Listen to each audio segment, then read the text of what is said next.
اگه روزی 100 تا شنا بزنی به مدت 90 روز، این اتفاقای مرگبار برات میفته. اگه بدونی بعد از روز 85 چه اتفاقی برات میفته، کرک و پر برات نمیمونه.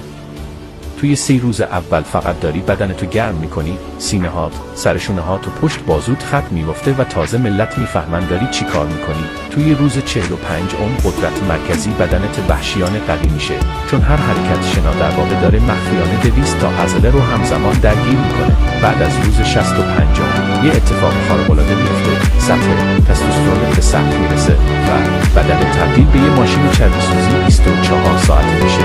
بعد از 75 روز قدرت بالاتنت به سطحی میرسه که حتی فکرشم نمی‌کردی. بعد از 85 روز اینجاست که جادو اتفاق میافته.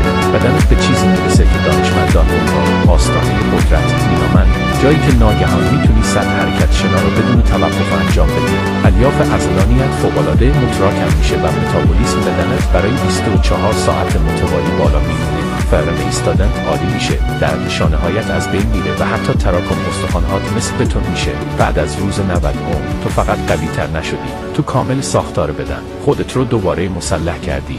بهترین بخش ماجرا چیه؟ این چالش هیچ هزینه‌ای نداره و فقط روزی 10 دقیقه وقت میگیره. میدونی چند درصد از مردم به روز 85 میرسن؟ فقط 3%.